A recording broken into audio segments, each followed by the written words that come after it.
So ఎవరి దారిన వాళ్ళు, అంటే మా సినిమా ఇండస్ట్రీలో మీ అందరికి తెలిసిందే, ఎవరి దారి వారిదే. మన అరవింద్ గారు ప్రెస్ మీట్ చేశాడు, ఈరోజు నేను చేశాను. మేము అందరం కూర్చొని కదా ప్రెస్ మీట్ చేయాలి. ఇండస్ట్రీకి సంబంధించిందంటే మేమందరం, మమ్మల్ని పెద్దలు అంటారు, మాకు రెస్పాన్సిబిలిటీ ఇస్తారు, కానీ మా దాంట్లోనే మేము అందరం కూర్చొని మాట్లాడడానికి భయం, ఎవరు మాట్లాడితే ఏది ఎలా వెళ్తుందని. సో ఆ June 1 అనే టాపిక్ అలా వస్తే బయటికి మట్టుకు June 1 థియేటర్లు బంద్ అని స్ప్రెడ్ అయిపోయింది. అక్కడి వరకు జరిగింది. తర్వాత డిస్ట్రిబ్యూటర్స్ మీటింగ్ జరిగింది. డిస్ట్రిబ్యూటర్స్ మీటింగ్లో వాళ్ళు నిర్ణయాలు తీసుకున్నారు, లేదు లేదు ఇలా కుదరదు, మా ప్రాబ్లమ్స్ మాకున్నాయి కాబట్టి June 1 నుంచి థియేటర్లు కంటిన్యూ అవ్వాలి, మేము సినిమాలు రిలీజ్ చేస్తాం, మాకెవరు థియేటర్లు ఇస్తే వాళ్ళకి ఇస్తాం. ఎందుకు ఈ రోజు వరకు నాకు తెలిసి కోవిడ్లో తప్పితే ఎప్పుడు సినిమా థియేటర్లు ముయ్యలేదు నాకు తెలిసి. మీకేమైనా తెలుసుంటే చెప్పండి సార్, అప్పుడేదో థియేటర్లు మూసారని. ఈ రోజు వరకు కోవిడ్లో తప్పితే ఎప్పుడు థియేటర్ క్లోజ్ చేయరు. సినిమాలు రిలీజ్ ఉంటే సినిమాలు వేసుకోవాలనుకుంటారు ఎగ్జిబిటర్, మూసుకుంటే వాళ్ళకే నష్టం. ఆ రోజు ఆ మీటింగ్లో ఇంకొకటి కూడా నేను అండర్లైన్ చేసే వాళ్ళకి, 56 రోజులు మేము షూటింగ్లు ఆపాం, మేము ఏమీ సాధించలేకపోయాం. నిర్మాతలుగా ఏదైనా సాధించగలిగితే నిర్మాతలే సాధించాలి. ఎందుకు? ఎవ్రీవేర్ మేమే ఉంటాం కాబట్టి. మాకే ధైర్యం లేదు, మీరు ఎక్కడికి వెళ్ళి అవుతారో అది సాధ్యం కాదు అంటే వాళ్ళందరూ ఏకీభవించడం జరిగింది. తర్వాత స్ప్రెడ్ అయింది. డిస్ట్రిబ్యూటర్స్ మీటింగ్లో వాళ్ళు కాల్ తీసుకున్నారు, బంద్ వద్దు, బంద్ టాపిక్ లేకుండా వాళ్ళ ప్రాబ్లమ్స్ ఏమున్నాయో పెట్టండి. తర్వాత ప్రొడ్యూసర్స్ మీటింగ్ జరిగింది. ప్రొడ్యూసర్స్ మీటింగ్లో ఆ రోజు నేను పార్టిసిపేషన్ చేయడం జరిగింది. ప్రొడ్యూసర్స్ అందరం కూడా యునానిమస్గా ఎగ్జిబిటర్స్కి ప్రాబ్లమ్స్ ఉన్నాయని చెప్తున్నారు, అది మనం మాట్లాడుకొని వాళ్ళని ఎలా సాల్వ్ చేసి ముందుకు తీసుకెళ్దాం, థియేటర్లు ముయ్యడాలు చేయడాలు వద్దు, జాయింట్ మీటింగ్ పెట్టండి, జాయింట్ మీటింగ్లో క్లారిటీగా ఇది చెప్పుదామని. సో జాయింట్ మీటింగ్కి 23 అనుకున్నారు, 24 పెట్టారు.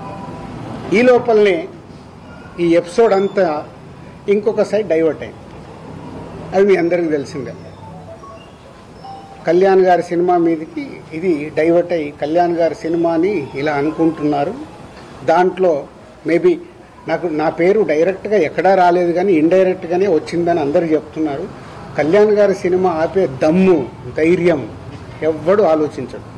ఎందుకంటే ఫస్ట్ థియేటర్లు బేసిక్గా ముయ్యరు. ఈ రోజు వరకు థియేటర్లు ముయ్యడం అనేది నా 30 ఏళ్ల సర్వీస్లో నేను చూడలే. షూటింగ్లు ఆపుకున్నాం, ఎందుకు మా బాధలు ఉన్నప్పుడు ఆపుకొని ఏదైనా సాల్వ్ చేసుకోవటానికి, కానీ థియేటర్లు ముయ్యడం అనేది ఈ రోజు వరకు జరగల.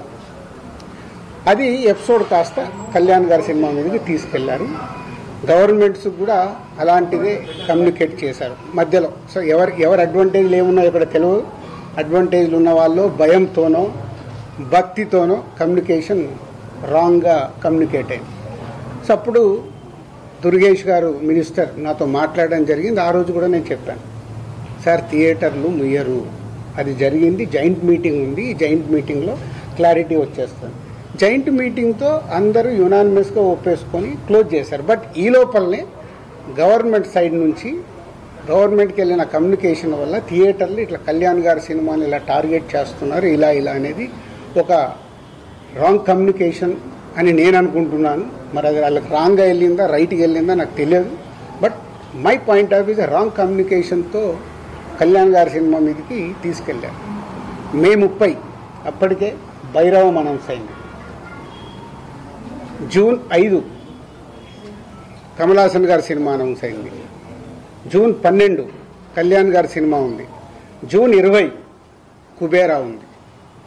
సో ఈ నెలంతా కంటిన్యూగా సినిమాలు ఉన్నాయి. అలాగే జూలై 4th మేము ముందు తమ్ముడు అనుకున్నాం, మన కింగ్డమ్ అనౌన్స్ చేశారు, దానికి మేము ఇంకా జూలైలో ఇంకో డేట్ చూస్తున్నాం. ఇలా జూన్, జూలై, ఆగస్ట్, సెప్టెంబర్ కంటిన్యూగా సినిమాల ఫ్లో ఉంది. ఈ టైంలో ఇండస్ట్రీని ఎలా మనం కాపాడుకోవాలి ఉన్న సినారియోలో ఏప్రిల్ మే అనేది is a main season for film industry. Total మనందరికీ తెలుసు ఏప్రిల్ మే టోటల్ థియేటర్లు మూతపడ్డాయి. మేబీ సినిమాలు సరైన సినిమాల్ని మనం ఆడియన్స్కి ఇవ్వక, ఐపీఎల్ వల్ల ఏ కారణం చేతైనా ఏప్రిల్ మే అనే కీ సీజన్, సినిమా ఇండస్ట్రీకి కీ సీజన్, సినిమాలు లేక మూతపడుతూ ఉన్నాయి థియేటర్లు. ఇవన్నిటికీ పరిణామాలు ఎక్కడి నుంచి ఎక్కడికి వెళ్ళాయి, అసలు లోపల ఏముంది, బయటికి వచ్చింది ఏంటి? మన శాస్త్రం ఉంది చిన్నప్పుడు, సార్ నేను పాము చూశాను ఒక ఆయన అంటాడు, పక్క ఆయన వెళ్ళి అరే ఆడికి పాము కాదు పడిగిప్పిందట అంటాడు. ఇంకొక ఆయన మూడో మనిషి దగ్గరికి వెళ్ళి పడిగిప్పడం మీద బాబు కాటేయడానికి కూడా వచ్చిందట అంటాడు. యాక్చువల్ మొదట ఆయన చూసింది పామునే, పడగైంది, పడగకెళ్ళి కాటు. అంటే ముగ్గురు మనుషుల్లో ఎంత కమ్యూనికేషన్లో వెళ్తుంది. లోపల థియేటర్ వాళ్ళు ఈస్ట్ గోదావరిలో మొదలైంది. ఇప్పుడు ఆ ఈస్ట్ గోదావరి మొదలైన ఆయన మొన్న ఒక దాంట్లో ఇంటర్వ్యూ కూడా ఇచ్చాడు. ఆ వ్యక్తి ఇంటర్వ్యూ కూడా ఇచ్చాడు, ఏం జరుగుతుంది ఏంటి ఇండస్ట్రీలు అని. ఆ వ్యక్తి ఇప్పుడు తీసుకొచ్చి దాన్ని మొత్తము తెలంగాణకి కనెక్ట్ చేసేసాడు. ఏప్రిల్ 19 ఈస్ట్ గోదావరిలో ఆయన అధ్యక్షతన మీటింగ్ జరిగితే అది ఎక్కడికి తీసుకొచ్చారు. సో ఇది టోటల్ ఎపిసోడ్. దీనికి ముందుగా నేను అందుకే దుర్గేష్ గారికి ముందు థ్యాంక్ చెప్పింది ఏంటంటే 9 రోజుల్లో ఎక్కడెక్కడో వెళ్తుంది. ఎందుకంటే సినిమా వాళ్ళకి 2 ప్రభుత్వాలు చాలా ఇంపార్టెంట్. ఇక్కడ కూడా నన్ను సీఎం రేవంత్ రెడ్డి గారు ఎఫ్డీసీ చైర్మన్గా పెట్టడానికి రీజనే అది. నేను చాలా బిజీగా ఉన్నంటే లేదు ప్రభుత్వానికి గవర్నమెంట్కి మధ్యలో నీలాంటి వాళ్ళు ఉంటే ఏ సమస్యలు ఉన్నా ఈజీగా కమ్యూనికేషన్ అవుతే సాల్వ్ అవుతుందని. అలాగే ఏపీలో మనం చూసాం. ఏపీలో అంతకుముందు ప్రతి ఒక్కదాన్ని భయపడుతూ ఉన్న తర్వాత కళ్యాణ్ గారు వచ్చి గవర్నమెంట్ ఫామ్ అయిన తర్వాత అప్పుడు నేను ఛాంబర్ ప్రెసిడెంట్ని, అందరినీ రమ్మంటే అందరం వెళ్ళి కళ్యాణ్ గారిని కలవడం కానీ, కళ్యాణ్ గారు ఇండస్ట్రీకి చేసిన సపోర్టు మామూలుది కాదు. ఆ రోజు మీకు టికెట్ రేట్లు కావాలన్నా, మీకేం కావాలన్నా ఈజీగా తీసుకెళ్ళండి అని. ఇప్పుడు కళ్యాణ్ గారు చెప్పిన తర్వాత ప్రతి ప్రొడ్యూసర్ ఏం చేస్తున్నాడు, ఏదో మన పక్కింటికి వెళ్ళినట్లే వెళ్ళి టికెట్ రేట్లు తెచ్చుకుంటున్నాడు. ఎవరికే కష్టం లేదు, వెళ్ళడం, ఒక అప్లికేషన్ పెట్టడం, ఫోన్లో మాట్లాడుకోవడం, టికెట్ రేట్లు తెచ్చుకోవడం. అంతకు మించి ప్రొడ్యూసర్లు అందరం యూనిట్గా వెళ్దాము, గవర్నమెంట్ని కలుద్దాము, మా ఛాంబర్ నుంచి అందరము వెళ్దాము ఎవరికి ఉండదు. మాకు ఆ వారం కష్టం వస్తుంది కాబట్టి, ఫ్రైడే మా సినిమా రిలీజ్ ఉంటుంది కాబట్టి ఆ వారం ముందు మేము మేలుకుంటాం. అరే మన సినిమా రిలీజ్ అవుతుంది, మనకు ఆ రాష్ట్రంలో ఈ రాష్ట్రంలో టికెట్ రేట్లు కావాలని పరిగెత్తుతాం. బట్ అందరం కలిసి యూనిటీగా ఉన్న ప్రాబ్లమ్ని కూర్చొని సాల్వ్ చేద్దాం అని ఆలోచించేది మా దాంట్లో తక్కువ. సరే నెక్స్ట్, ఇది టోటల్ ఎపిసోడ్ మీకు అర్థమైంది. ఈరోజు గవర్నమెంట్ నుంచి అక్కడి నుంచి సానుకూలంగా రావడం చాలా హ్యాపీ మూమెంట్. కాబట్టి దీన్ని కన్క్లూడ్ చేద్దామనే మీ అందరికీ చెప్పడం. ఎందుకంటే ఇక్కడ I'm important person for both industries. అలాగే ఉత్తరాంధ్రలో, నైజాంలో, తెలంగాణలో ఎలా అయితే చెప్పానో, మాకు ఆంధ్రప్రదేశ్ మొత్తంలో ఉత్తరాంధ్రలో మాకు డిస్ట్రిబ్యూషన్ ఆఫీస్ ఉంది. అక్కడ ఒక 20 థియేటర్లు మా ఎస్వీసీకి ఉన్నాయి. అక్కడ 20, ఇక్కడ 30. మళ్ళీ మీరు ఇది అండర్లైన్ చేసుకోండి. మళ్ళీ టాపిక్ నాకు మాట్లాడి నాకు చికాకు ఉంది. నేను ఎందుకంటే ఇక్కడ మంచి సినిమాలు తీస్తూ ప్రొడ్యూసర్గా 22 ఏళ్లలో ఇక్కడ వరకు గ్రో అవుతూ నేను ఇంకా కొత్తగా ఆలోచిస్తున్నాను. మొన్ననే దిల్ రాజు డ్రీమ్స్ అని అనౌన్స్ చేశాను. కొత్త టాలెంట్కి నా 30 ఏళ్ల ఎక్స్పీరియన్స్ని ఉపయోగపడేలాగా చేయాలి. అలాగే ఒక అనే ఒక కొత్త టెక్నాలజీ వస్తుంది, దాని ద్వారా ఇండస్ట్రీకి కొత్తగా వచ్చే వాళ్ళకి ఉపయోగపడాలి. నా థాట్స్ ఇవి. నేను ఇంకా కిందికెళ్ళి వ్యాపారం మీదనే కాదు, మంచి సినిమాలు తీయాలి, మంచిగా ముందుకెళ్ళాలి, నాతో పాటు చాలామందికి నేను హెల్ప్ అవ్వాలనేది నా వ్యూ, నా విష్.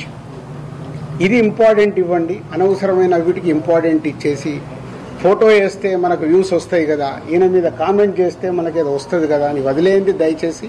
మీరు ఎవరన్నా దాంట్లో ఉన్న వాళ్ళు ఉంటే, ఇందాక ఒక ఛానల్ వాళ్ళకు చెప్పాను కదా, అది ఇంపార్టెంట్. ఒక వ్యక్తి గురించి మనం చేస్తున్నామంటే కొంచెం అనాలిసిస్ చేసుకొని చేయాలి. సో నిన్న మా అరవింద్ గారు మాట్లాడడం జరిగింది. అరవింద్ గారికి ఉన్నది ఆయన ఒక క్లారిటీ ఇచ్చాడు. ఆయన మొత్తంలో అలా 15 థియేటర్లు ఉన్నాయి అని చెప్పడం అది నిజం. చాలామంది ఏమనుకుంటారంటే ఆయన కూడా ఏదో దున్నేస్తున్నాడు, ఆయన ఏదో చేసేస్తున్నాడు. ఆయన క్యూబ్ అనే కంపెనీలో, వాళ్ళు ఎప్పుడో పెట్టిన కంపెనీలో ఆయన పార్ట్ ఆఫ్ ద క్యూబ్. ఇట్లా ఇదే వ్యాపారంలో ఉన్నప్పుడు మేము ఇప్పుడు నేను దిల్ రాజు డ్రీమ్స్ అని కొత్తగా స్టార్ట్ చేస్తున్నాను. కొత్త వాళ్ళ కోసం అనే ఒక కంపెనీ కొత్తగా వస్తుందని స్టార్ట్ చేస్తున్నాను. అవి కొత్తగా వస్తున్నాయి కాబట్టి నేను కొత్తగా ఆలోచించి వెళ్తే 10 ఏళ్ల తర్వాత దిల్ రాజు గారు ఎందుకు పెట్టుకున్నాడు అంటే నేను ఏం చేయగలను. 10 ఏళ్ల తర్వాత క్వశ్చన్ వస్తాయి. ఒక కొత్తగా వస్తున్నప్పుడు మేము ముందుకెళ్తాం. ప్రభుత్వాలని కలుపుకుంటూ ఇండస్ట్రీకి ఏం కావాలి, ప్రభుత్వాలు చేస్తేనే ఇండస్ట్రీకి ఏ సమస్య వచ్చినా ప్రభుత్వాలే చేయాలి. వాళ్ళు పెద్దన్న లెక్క, వాళ్ళు ఏదైనా మీకు ఈ ప్రాబ్లం ఉందా మేము సాల్వ్ చేస్తామంటేనే ముందుకు వెళ్ళగలుగుతాం. సో ఇప్పుడు 2 ప్రభుత్వాలు ఇండస్ట్రీకి ఎప్పుడు పాజిటివ్గానే ఉంటాయి. దుర్గేష్ గారు చెప్పారు, ఇక్కడ ఎఫ్డీసీ చైర్మన్గా నేను చెప్తున్నాను, ఇండస్ట్రీకి ఏది కావాలన్నా యూనిటీ, అక్కడే యూనిటీ ఉండదు. ఛాంబర్లోనే కొట్టుకుంటాం, ఒకరు పర్సంటేజ్ కావాలంటారు, ఒకరు రెంట్ కావాలంటారు, ఇంకొకరు ఇంకేదో అడుగుతారు, ఇంకొకరు వద్దంటారు. మాకు అక్కడ యూనిటీ ఉన్నప్పుడే ప్రభుత్వాల దగ్గరికి వెళ్ళి చేసుకోగలుగుతాం. ప్రభుత్వాలు ఎప్పుడు ఇండస్ట్రీకి అండగా ఉంటాయి. అది మనం అర్థం చేసుకొని ప్రభుత్వాల దగ్గరికి అర్జించి మనకు కావాల్సింది చేసుకోవడమే పద్ధతి. సో ఇప్పటికన్నా ఈ ఎపిసోడ్కి తెరదించి నెక్స్ట్ ఎగ్జిబిటర్స్కి ఏదైతే ప్రాబ్లమ్స్ ఉన్నాయన్నారో 30th ఛాంబర్లో ఈసీ మీటింగ్ ఉంది. మొన్న అందరము ఎగ్జిబిటర్స్, డిస్ట్రిబ్యూటర్స్, ప్రొడ్యూసర్స్ మీటింగ్లో అనుకోవడం జరిగింది. ఆ ఈసీ మీటింగ్లో నిర్ణయాలు తీసుకొని కమిటీ వేసుకొని ఆ కమిటీ ద్వారా ఇప్పుడు ప్రభుత్వాలకి కూడా ఏ డిస్ట్రిబ్యూటర్స్తోని పెద్ద ప్రభుత్వంకి సంబంధం ఉండదు, ఎందుకంటే అది ఓన్లీ ఫైనాన్షియల్ లావాదేవీలే ఉంటాయి. ఎగ్జిబిటర్కి, ప్రొడ్యూసర్స్కి ప్రభుత్వంతో కనెక్షన్ ఉంటుంది. ప్రొడ్యూసర్ అంటే సినిమా తీయాలి, వాళ్ళకి పర్మిషన్లు కానీ టికెట్ రేట్లు కానీ ఎక్కడైనా ఏదైనా ఈవెంట్ చేయాలంటే ప్రొడ్యూసర్కి కావాలి. ఎగ్జిబిటర్కి ఏమో ప్రతి సెంటర్లో వాళ్ళకి మొత్తం గవర్నమెంట్తో లింక్ అయి ఉంటాయి. ఈ రెండు ఇంపార్టెంట్ టు కనెక్ట్ గవర్నమెంట్. వాళ్ళ ప్రాబ్లమ్స్ గవర్నమెంట్కి చెప్పి, తెలంగాణ గవర్నమెంట్ కానీ అటు ఆంధ్ర గవర్నమెంట్కి కానీ మేము చెప్పి వాళ్ళ సమస్యలు సాల్వ్ చేయించి ముందుకెళ్తాం. సో ఇది మీరందరూ కూడా అర్థం చేసుకొని దీన్ని ఎలాంటి నెగిటివ్ పబ్లిసిటీ లేకుండా చేసి ఈ రోజుతో దీన్ని కన్క్లూడ్ చేస్తారని ఆశిస్తూ మీ అందరికీ ధన్యవాదాలు.